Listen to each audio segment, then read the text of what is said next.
recording now. Great. So after today's webinar, you should be able to identify adverse health impacts from air pollution and identify ways in which collecting air data can benefit communities. And with that, we're lucky to be joined by our very own Ecology Center, Kathryn Savoie, this afternoon. Kathryn joined the Ecology Center in April 2012 to expand programming in Detroit under the Healthy Food, Healthier Future project. Kathryn is a veteran community organizer and has led a number of major health, human rights, and environmental justice campaigns in Detroit over the past 20 years.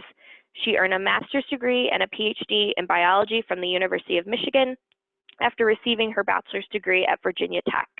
She is active in the community gardening movement in Detroit and is an authorized presenter of the Climate Reality Project, trained directly by former Vice President Al Gore. And with that, I'm happy to turn it over to Kathryn for her presentation. Thank you so much, Mara. Good afternoon, everyone. I'm so happy to be with you for this presentation today. I'm going to see if I can share my screens and get to my presentation.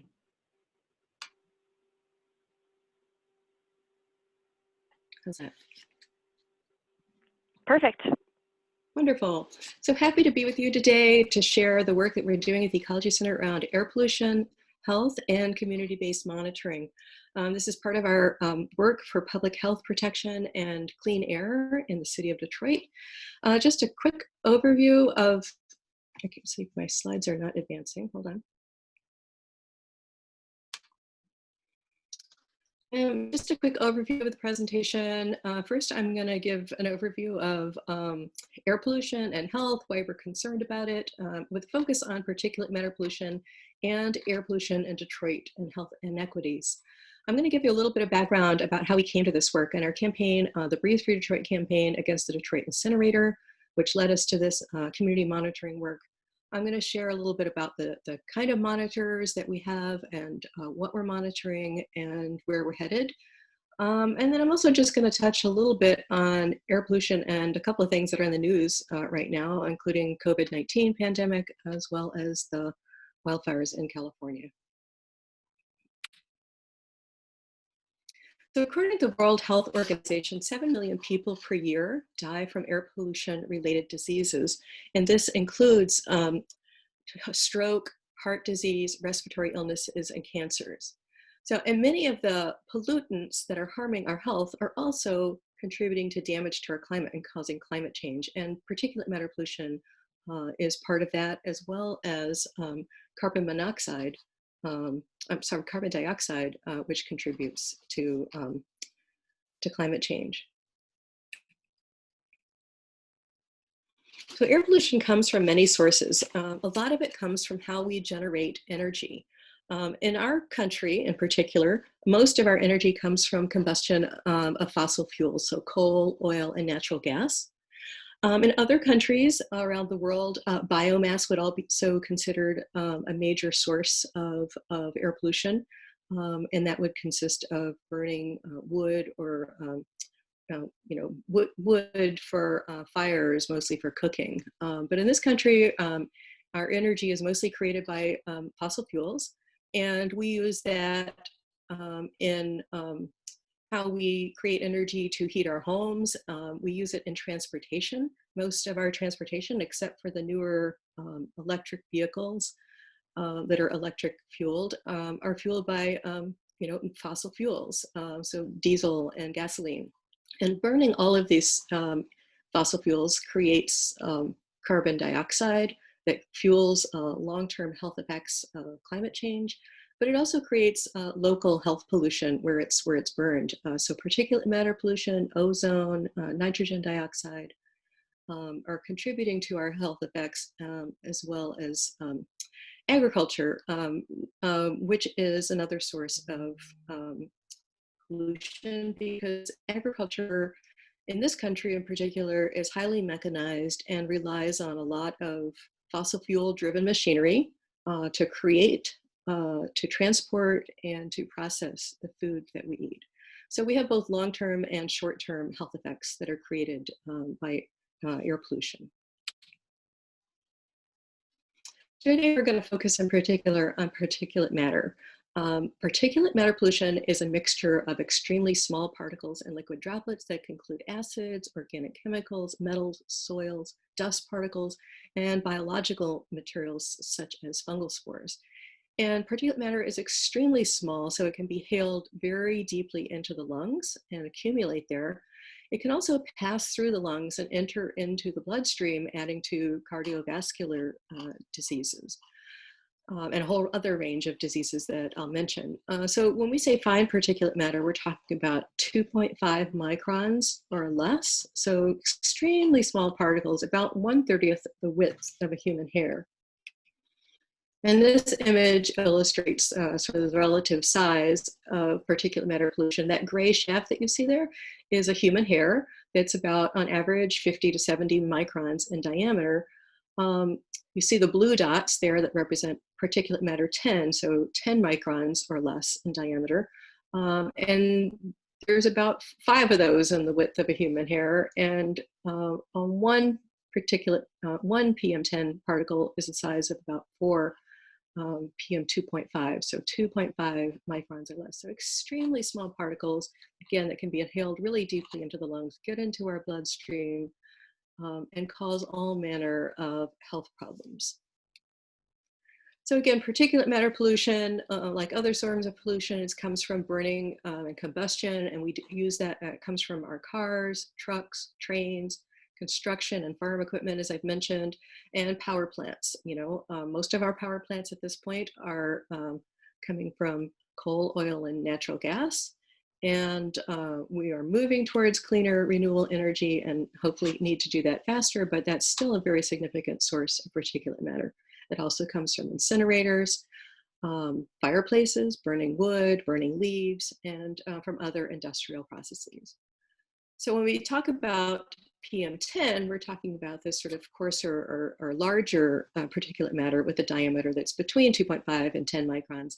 And this comes from crushing and industrial operations, grinding operations, as well as just wind-blown dust from roads, fields. So when we think about seeing dust in the air, that's sort of the PM10 and the larger fraction that we're seeing. So this very fine particulate matter, 2.5, PM 2.5, exposure to this can have real severe health effects and even cause death. PM10 can increase your risk of lung irritation, coughing, and difficulty breathing. It can increase the risk of asthma attacks and hospitalization, and has especially been shown to do so in children. It contributes to adverse birth outcomes. So premature births and low birth weight are associated with increased particulate matter 2.5, and increased lung function and impaired lung growth in children and teens has also been seen. But that's just the beginning.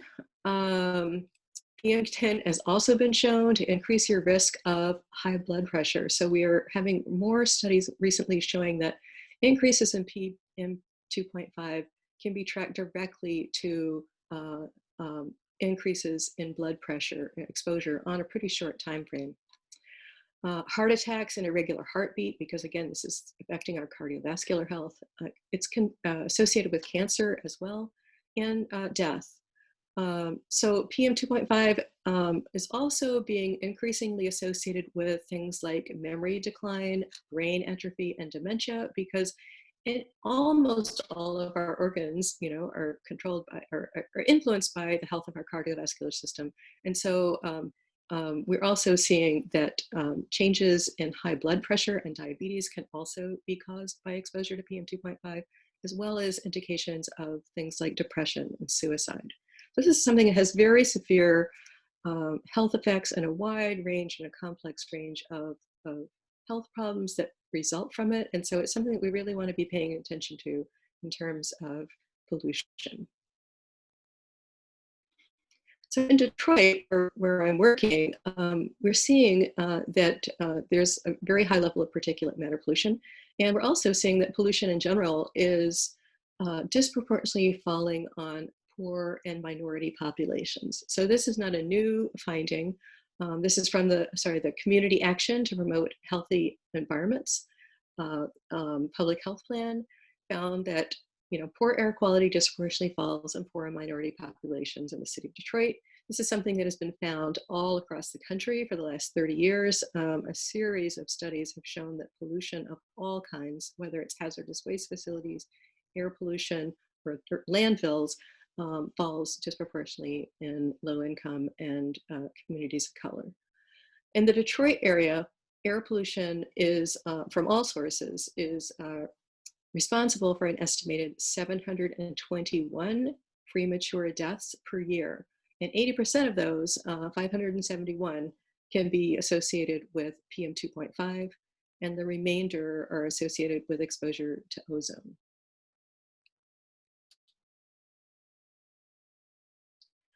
So Michigan Department of Michigan Department of Health and Human Services study in March of 2016 on asthma showed that Detroit was what they called the epicenter of asthma in the state of Michigan, and the state's highest zip codes for asthma hospitalization were in the city of Detroit, and those are found in the zip codes listed there: 48201, 48202, 48203, which is sort of the center part of the city, and then 48213, 214, and 215 on the east side, and that's shown here in this map.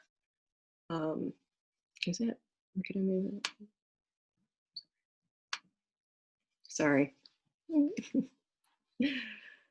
So you can see here that the zip codes that have the highest levels of asthma are right here, and I'm trying to move this thing. Sorry, can you see that? Sorry. The Detroit incinerator, which I'm going to talk about, is located right here at this intersection of these zip codes. So you can see that it's very close to some of the highest zip codes in the state for asthma hospitalization. So I'm just going to catch up with my notes here. Sorry.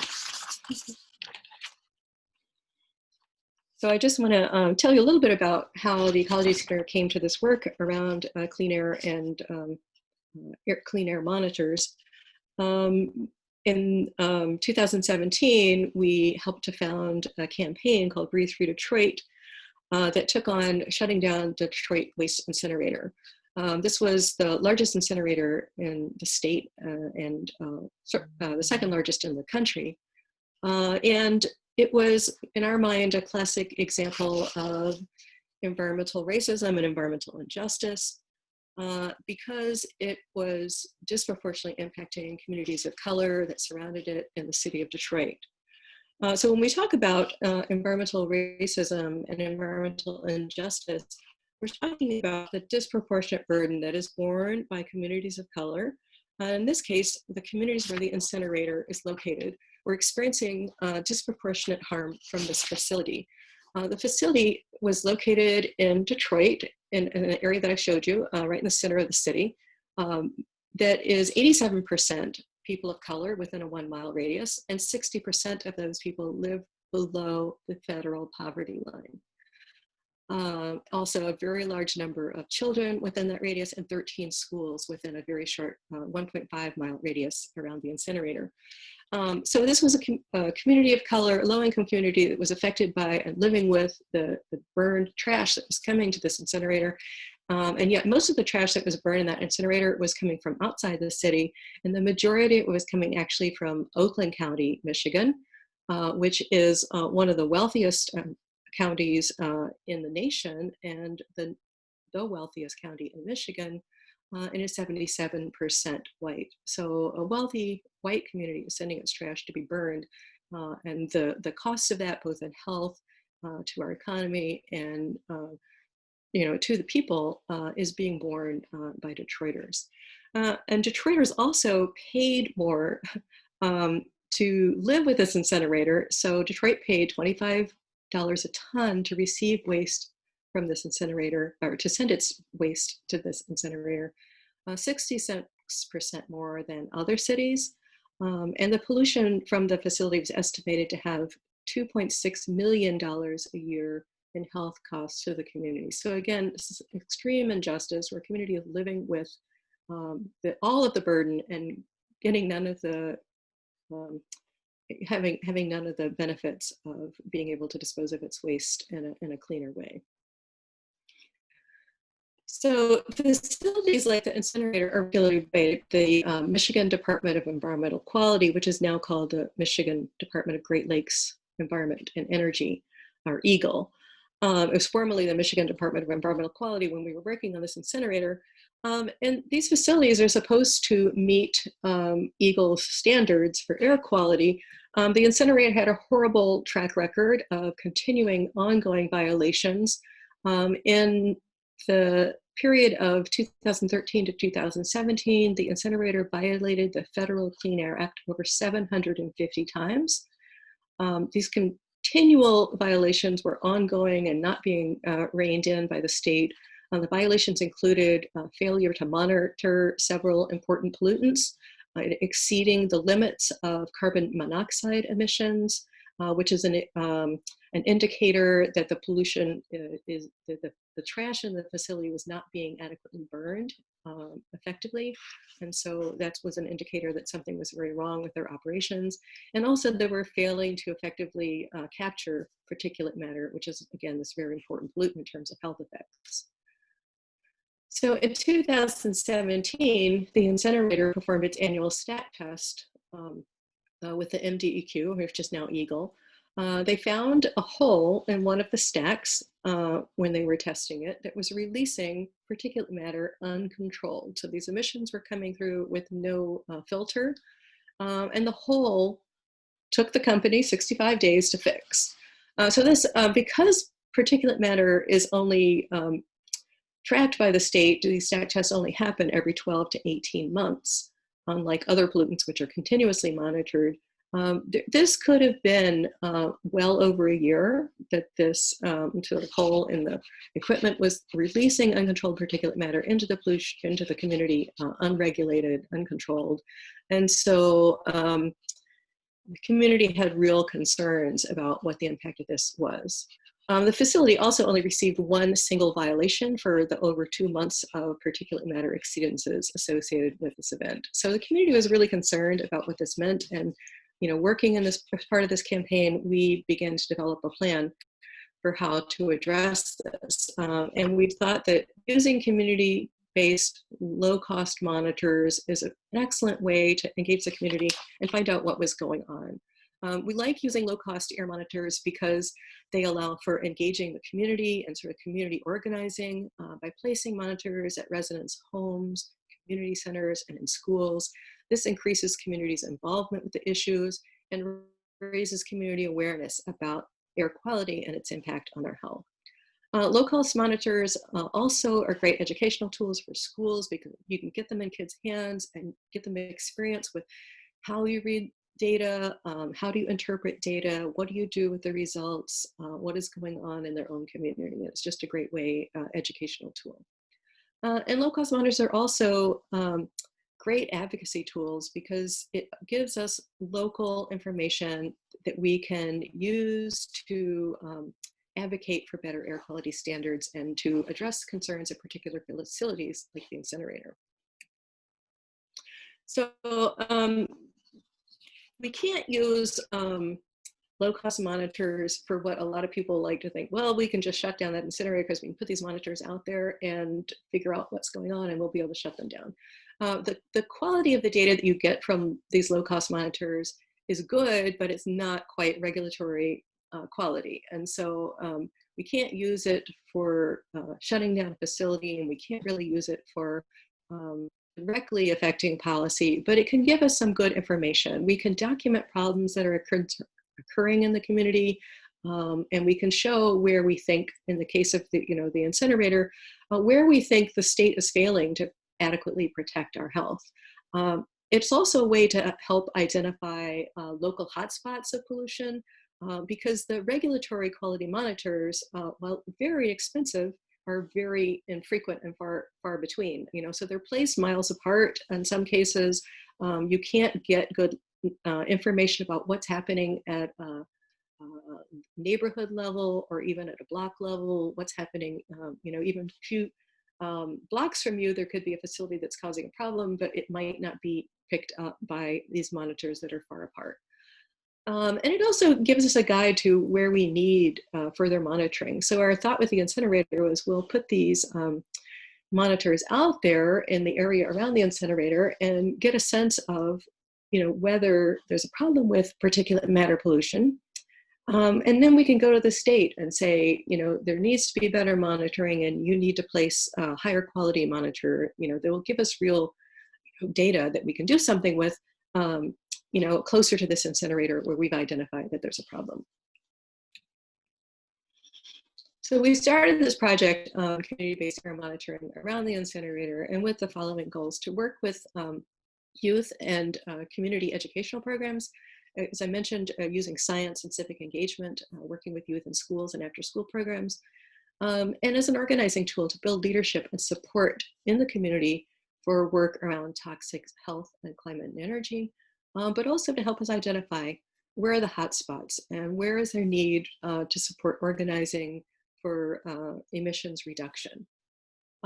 It gives us a way to also, as I said, support better and advocate for better policy around permitting, around emissions, around reductions, and around air quality related issues like asthma, as we've already mentioned. And it allows us to do good science with academic and community collaborators. So we looked at a whole range of different monitors that we could potentially put out. We bought a few, we messed with them, we piloted, and tried to figure out what's going to work. And so we eventually decided on what are called purple air monitors. That's the brand, and you see a picture there. These things are relatively small units. They're about the size of a softball, and you can easily mount them on the side of a building, on a fence, on a rooftop to collect data. They measure PM 2.5 and PM 10. They also measure data on the air conditions in the area, temperature and humidity. They don't measure other pollutants. So if there are other pollutants of concern, we can't use these monitors, but we started this project to focus on particulate matter, and that was one of the reasons we chose it. They're pretty simple monitors that are easy to install, and they require only Wi-Fi access and electrical power to plug them in. So when we connect them, we connect them to a publicly available website that purpleair.com manages, and every Purple Air monitor in the world is connected there, and you can see in real time the data about particulate matter level at the moment that you're looking at it. I'll show you what that looks like in just a moment. And the Ecology Center also has on our website a connection to the website, connection to the data that from the monitors that we own. So I'm telling you this story about how we were going to do this to take care of the incinerator particulate matter pollution. And after a week after we put out our first Purple Air monitors, the incinerator shut down. Despite running a campaign, the Breathe Free Detroit campaign, for more than 2 years, all kinds of community organizing, community meetings, public hearings, press conferences, 15,000 petition signatures sent to Mayor Duggan calling on him to shut down the incinerator. We were still surprised by the timing, although very pleasantly surprised.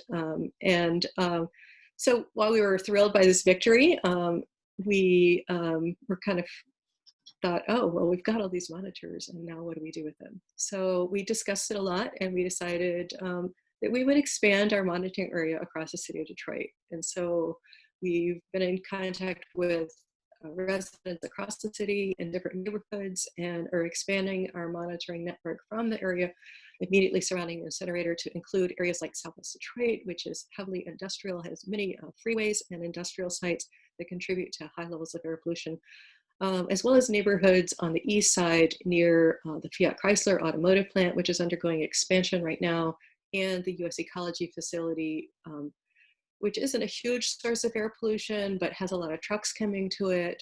It is a facility that is expanding to accommodate hazardous waste treatment coming into the city of Detroit, which we also have a lot of concern about. But there's also a lot of trucks that will be associated with that, so we're putting some monitors in that area. So this is just some images of what it looks like where we've got incinerators right now. These are purple air monitors in the incinerator neighborhood, which is near the I-75, I-94 interchange. The one shown here is the rooftop purple air monitor at University Preparatory Academy. As I said, we've got monitors on the east side near the Fiat Chrysler Automotive, and this one is on the roof of the Capuchin Soup Kitchen on Connor. You can see the Fiat Chrysler in the background there. The little stacks that you see along the horizon is the Fiat Chrysler facility.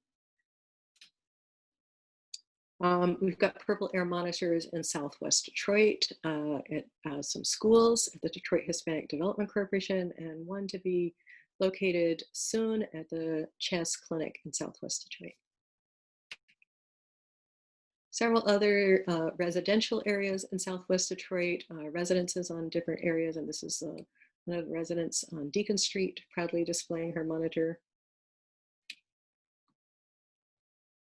We're also co-locating our monitors with official regulatory monitors that are maintained by the Michigan Department of Environmental Quality, now EGLE, and the U.S. Environmental Protection Agency. So this shows the monitoring station in Southwest Detroit that EGLE maintains, and you see the two circled monitors there on the right are AeroQual, which is a higher quality. We have one of those installed there, and a purple air monitor. And we do this co-location in order to validate the data, to understand the quality of the data we're getting, and to address any concerns with the data quality by comparing them to regulatory monitor. Now, we've had a few problems. This is one of our monitors that the rats chewed through the wires. They seem to really like electrical wires. But we haven't, overall, they've been pretty low maintenance, and we've had very good success. So this is what the purple air, if you go to purpleair.com, you can see, as I said, all of the monitors around the world that are purple air that are connected to the network. And these are the ones that we've installed in the city of Detroit. So when you go to their website, you can zoom in on anywhere in the world and see the monitors, and again, real-time air quality index that is shown there, that in this case is not representative of current values because I'm not showing this in real time. This is just a screenshot. So you can see that on the day that this was taken, all of the monitors are sort of slightly yellow to orange. And that means that the air quality is not terrible, but not great. So when they're shown in green, that means it's a good air day and the air quality is good. When they get to red and orange and deep magenta, then it's really, really bad. So you can see, just get a sense by looking at the color, you know, you know, what the air quality is like on that day. Also, you can click on a monitor, and in this case, we've clicked on a monitor here near downtown Detroit at the Detroit Hispanic Development Corporation, and it gives you more information. So it tells you what the current air quality index is, and that's a 10-minute average of US EPA's PM 2.5 air quality index. But also gives you some information. It tells you like what monitor this is. So this is the Ecology Center, Detroit Hispanic Development Corporation monitor. And then it tells you what the air quality index is now, what the 10-minute average is, 30-minute, 1 hour, 6 hour, 1 day, and week average. And then you also get a graph that shows you how that has varied over time in the past week. The past week data displays on the graph. And if you look carefully, you can see that there are two lines on the graph. There's a purple line and a blue line. And that is because each monitor has two channels within it. Each is independently collecting data, and that's part of how we quality check the data. So you can see that these monitors are, while there's two different lines, they're very closely aligned, which means we're getting you know, pretty consistent data. We've also created a fact sheet about air pollution, health, and our monitoring network that we're using in the community for community awareness. And We have this available right now in English and Spanish, and we're hoping to eventually be able to have it available in Arabic as well. So one of the things we're really excited about is that we have some new monitors, and these are called Flow 2 monitors. They're really small, they're low cost, and they're wearable. So you can put it on your belt loop or your backpack, and you can walk around and bike around and get data in real time as you travel. And you connect this monitor to a cell phone through a cell phone app that Flow has, and it will create a real-time map using GPS of the air quality as you travel. And so if you see the monitor on the left, the right-hand side, you see a screenshot of my phone where I did a walk through the neighborhood last week. And you can see that as I traveled through my neighborhood, the air pollution changed from green in some cases, which is good, to a couple of spots that are very dark purple, which is very high levels of pollution. So that gives you the map, you know, a real time map of as you walk, as you travel, and you can store this data and download it. And it also tells you every few seconds, it updates the level of particulate matter 1, particulate matter 2.5, particulate matter 10, which you see was where the very, very high level was, nitrogen dioxide, and volatile organic compounds. So it measures 3 different kinds of pollutants, and it gives you pretty good data. We're really excited about this because it just opens up the door to really engaging the community around air pollution. So we have 10 of these now, and we are working with the community on the east side near the US Ecology facility that is concerned about air quality, both from that facility and from the trucks in the surrounding area. And we're going to be working with some students in an after-school program so that they're going to learn how to use these monitors, connect them to their cell phones, and do sort of transects across the community, walking and biking, to collect data over the period of a few weeks so they can understand what's happening and where. So again, this is a really exciting new tool, and we're excited to be able to use that. So another part of the work is that we're working, Ecology Center is working with a group of community, government agencies, academic institutions who are all interested in using air monitors of some sort. And we are convening a Detroit Air Quality Sensor Learning Collaborative with these folks to come together with everybody who is using some kind of monitor, whether it's for regulatory, research, or community engagement purposes, or education in schools, to share information, share best practices and experience, and to share data. We are using a real community-based participatory approach to this and trying to really have community engagement drive the research questions and the process and the work that we do. So some of the next steps for this is working with the Air Quality Learning Collaborative. We're going to conduct an we're going to conduct an audit of air monitors. So we want to conduct a monitor audit of all the monitors in Wayne County and Detroit. And then we want to try to create a website that is going to integrate the data that we're getting across different kinds of monitors, across different pollutants, and make this available on a website that everybody in the public can access, and try to make sense of data that's currently very inaccessible or not understandable in a form that people can understand.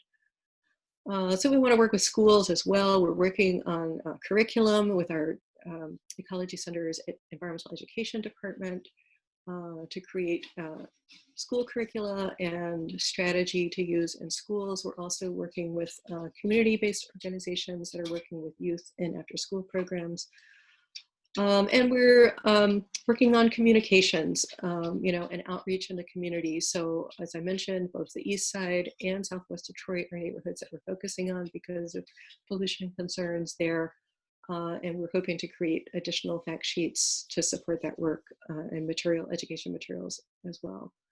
And we're continuing our work for to make sure that we have good quality data with the monitors that we have, working with the co-location with EGLE and EPA, and keeping our, and maintaining our monitors. We're also working on changing policy for air pollution and health protection. And we just recently endorsed a bill that's being co-sponsored by Representative Lisa Blunt Rochester and Senator Tammy Duckworth. This bill is based on the understanding that air quality is unjust, that information is the first step to health protection, and that communities have a right to know what's in our air. And it would really increase the amount of continuous monitoring of air pollution, especially at fence lines of industrial facilities where we're measuring what is actually leaving the facility and going out into the community. Right now, there's not a lot of continuous monitoring that really looks at what's at the fence line, what's going into the community. A lot of the continuous monitoring is at the stack level, and this would really increase that. And it would also increase the transparency of making that data available to the public. So this is something, again, that supports our goals, and we're very happy to support.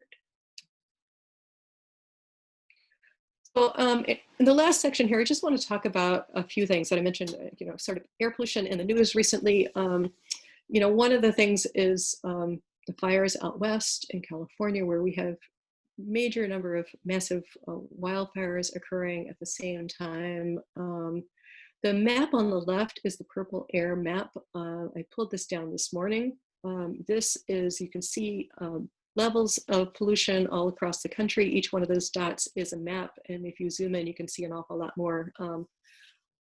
So you can see that dark magenta colored monitors along the California coast, where we have wildfires spreading from Vancouver, down to Sacramento, essentially. And 400 parts per million is in the extreme level in terms of health impact. The other day when I looked, there were levels that were over 700 parts per million. So these are mostly in very highly populated areas where the monitors are located. So you can see that that's going to have extreme health effects, not just for people who are already vulnerable, but for people, anybody living in that area. And I do know people in that area, and many of them are, having to stay indoors and even wear masks indoors because the levels of pollution are so extreme.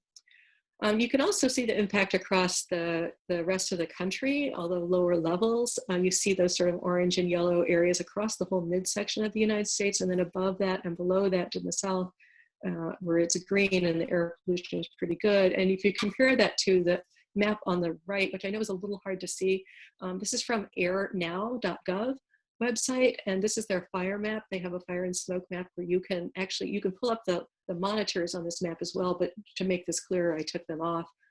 So there's a layer that shows you where the fires are, and there's this layer that shows you where the smoke is traveling, and you can see that it's definitely traveling here across Michigan and the middle part of the country, and affecting our air quality.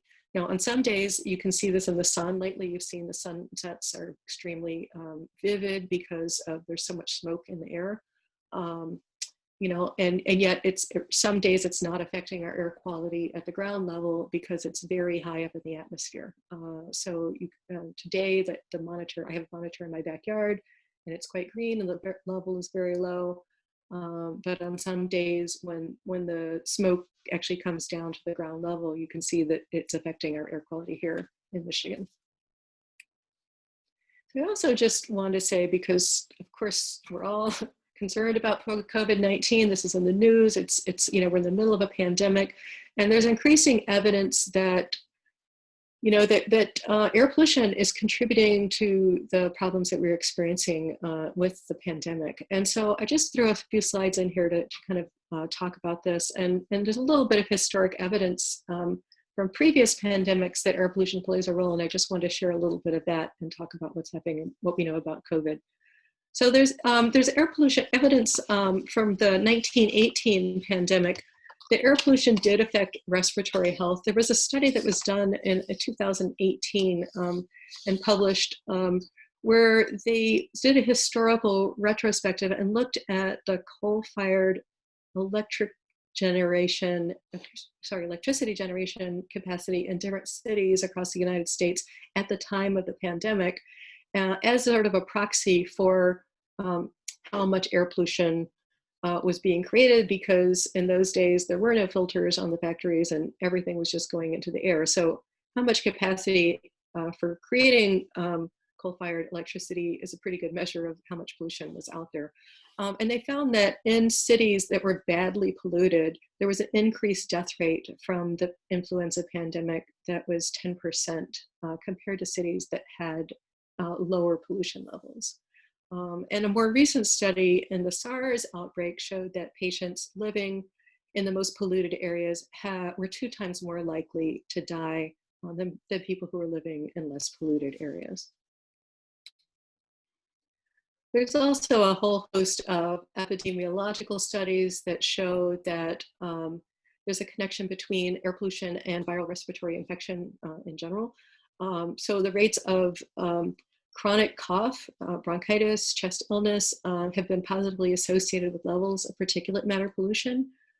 Increased levels of particulate matter pollution have been associated with increased hospitalizations, hospital admissions for pneumonia, among other respiratory illnesses, and that's true both of adults and children.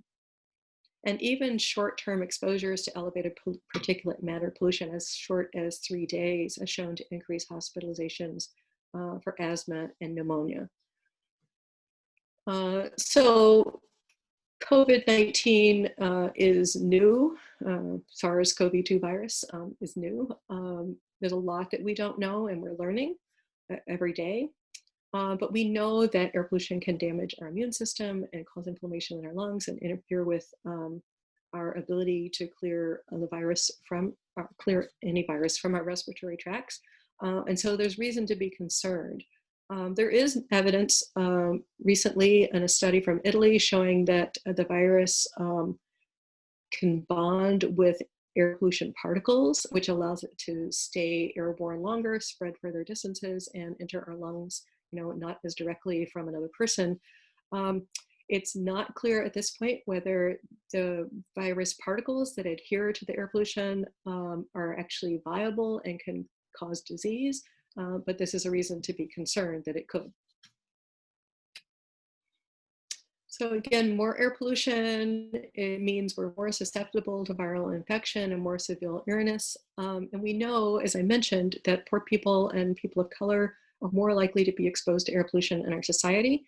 And so if we're exposed to coronavirus, people of color who have more exposure to air pollution, more likely to have pre-existing conditions with asthma, COPD, and other respiratory illnesses, may be likely to have more severe complications and die from COVID-19.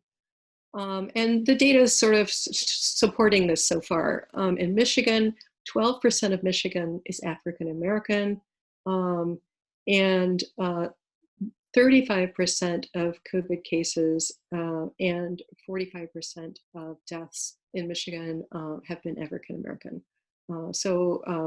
Again, seeing that the mortality and morbidity and mortality is greater among African Americans than their percent of the population, and air pollution is likely a contributor to this disparity. So I'm going to end with this slide. I took this photo in early April, the first week in April. This is taken near my home on the pedestrian walkway across the pedestrian bridge across the freeway where I-96, I-75, and the Lodge Freeway or M10 converge. And this is usually extremely jammed with traffic. Hard to imagine a moment where you could actually take a picture and not see a car, and yet this is a Sunday afternoon at 2 o'clock, not a single car on the road. And I think, the shutdown order came, stay at home order, everybody shut down, there was no traffic. And what happened was there's less traffic, there was less pollution, and this was measurable. We could see a reduction, a very dramatic reduction in some places, and many cases, this is shown around in other cities around the world, that air pollution was dramatically reduced during the shutdown. And I show this because I think it's important because it shows that air pollution, which we know is a major epidemic, even though it's an invisible one, that 7 million people a year are dying, that 721 people in the city of Detroit are dying every year from air pollution. It's affecting our health in enormous ways. We have the ability as a society to make choices and take very swift action to remedy the problem and to protect public health. And that's what we did in this situation in the case of a pandemic. It shouldn't require a pandemic for us to take strong action to protect people and all of the health problems and all of the death that is occurring because of air pollution. So to me, this is a very powerful image of like, not trying to say we should just stop all traffic, but that we can take swift action to protect public health when it's necessary. And that's what we need to do. And so I am, our work is cut out for us with the level of air pollution and the level of, again, death and disease that is associated with it. But, for us, the right to breathe clean air at the Ecology Center, the right to breathe clean air, regardless of race, regardless of your zip code, is a fundamental right. Everybody has that right to live in a clean, safe, healthy environment. And for us, working to protect air pollution, stop air pollution, reduce air pollution, and the use of community-based monitors to engage people is a way to further that cause and engage the community in fighting for protection of public health and cleaner air for everyone. So that concludes my presentation, and I think we'll have time for some questions and answers. Thank you. Great. Thank you so much, Kathryn, for that. And agreed, taking important preventative measures to protect people's health is vital. So we've had some great questions that have come through. We are still collecting questions, so please be sure to chat those out. But Kathryn, just to start us off, we have some questions regarding the different types of monitors. What are some of the initial costs and operating costs related to monitors, specifically questions coming in around the purple air monitors, and then also about the wearable sensors. Okay, I'm just gonna pull up my presentation again, if that's okay. Sure. So I can show some of those images of the different monitors. I'm gonna go back.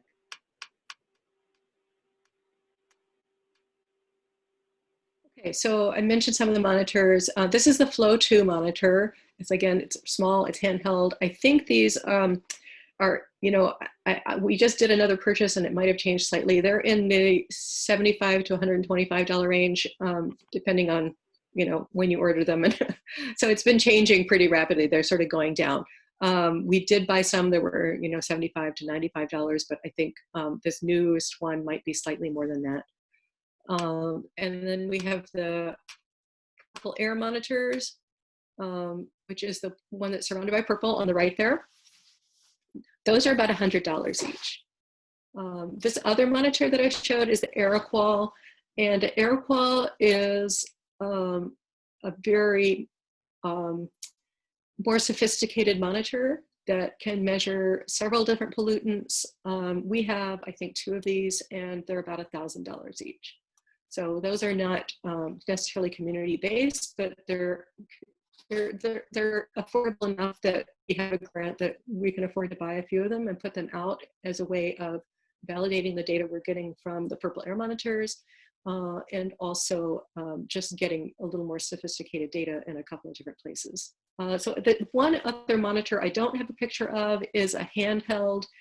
It's the size of like, I don't know, like a large, it's the size of a shoe, it's a large handheld. And it has replaceable sensors that you can measure different pollutants, but not at the same time. So you can replace the sensor head and measure various different kinds of pollutants. You can download the data very easily to a computer, and you can move it about. So it has the same quality of being able to track different locations, just like the flow. But it's just the data is not as user-friendly. It's not connected to an app. And those are, I can't remember the exact cost of those, but they're a couple $1,000s. So there's a whole bunch of monitors out there. Like I said, Jeff Gerhardt, who's our research director at the Ecology Center, explored lots of different kinds, but those are the ones that we've kind of glued in on, really focusing in on the purple air and the flow tube. What was the other part? Was there something else that I didn't answer?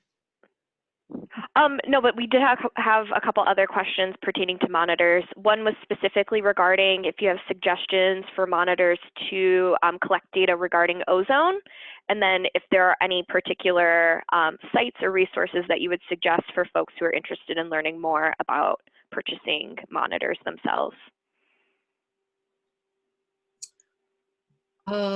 Let's see, ozone. The flow 2 monitors measure ozone, and the purple air monitors do not. So the flow 2 and the aeroquals, but the aeroquals are much more expensive. So Jeff Gerhardt would be the expert because he's really explored the sort of market for what's out there in terms of monitors. But we could definitely help connect you to people who can help you find monitors that are appropriate for your purposes. And I'm gonna, while we're talking, put my email in the chat box here in case anybody wants to contact me with any questions that I need follow-up. Great, thank you, Kathryn. We had a question come in regarding the connections between poor air quality and premature birth rates. Do you happen to know anything regarding specific data related to increases in premature births in the city related to air quality? Yeah, and I'm giggling here because my dog, the mail must have arrived. So you can hear some barking. So I don't have specific data on Detroit. I do believe that there are studies that exist, and I would be willing to search them out. But we know that in general that particulate matter pollution contributes to premature birth, and we know that there is a very high level of premature and low birth weight birth in the city of Detroit. I don't know off the top of my head of a study connecting those two things. And then actually related to PM 2.5, a question came through regarding if you know of any references that show the distribution of particulate matter around Michigan, especially in relation to coal-fired power plants. I don't know of references, but I could say that there are a lot of purple air monitors around Michigan. And one of the ways to start looking at this kind of data is to look at the purpleair.com map around the facilities that you're interested in. So if you're interested in particular coal-fired power plants, you could locate them on a map and find them on the purple air map to see what levels of particulate matter pollution are. That's just one way off the top of my head. Great. And then one final question, unless some more come up in the chat box while you're answering this, is if folks are interested in learning more about the air monitoring work that's being done in Detroit or getting involved, what's the best way to go about doing that? Well, I'd say you could put your email in the chat and we'll add you to the mailing list for the Air Quality Sensor Learning Collaborative, because there's a whole group of people there, EGLE, US EPA, community-based organizations, University of Michigan, Wayne State University. Everybody who's doing air monitors is kind of coming together to share information, and that's sort of the best way to get connected to this work. And I also see that Susan Kilmer has put in here the US EPA website, the Air Sensor Toolbox. there's a link in the chat. So that's another great source of information on this. Great. Well, thank you so much, Kathryn, for taking the time to present for us today. I think a lot of really valuable information, a lot of great comments coming through, just thanking you for your presentation. So to wrap up today, I will share my screen really quickly. And I see a lot of folks putting in their emails as well to sign up for the mailing list. Thank you so much for that. So as you can see here, we do have an evaluation for today's presentation. I just chatted that up in the link as well, or in the chat box as well. Our webinar evaluation is required for all current Health Leaders Fellows. However, we also strongly encourage all other participants to complete the survey as well. Your feedback is valuable in planning future meetings. And while we are going to be closing up the webinar today, you will be receiving an email from me tomorrow, which will include materials from today's presentation. And that way, you can always reach out that way if you are looking to be added to the listserv. But with that, Kathryn, thank you again so much for taking the time to present, and to all of our attendees for joining us today. And with that, take care, everyone, and enjoy the rest of your day. Thank you so much.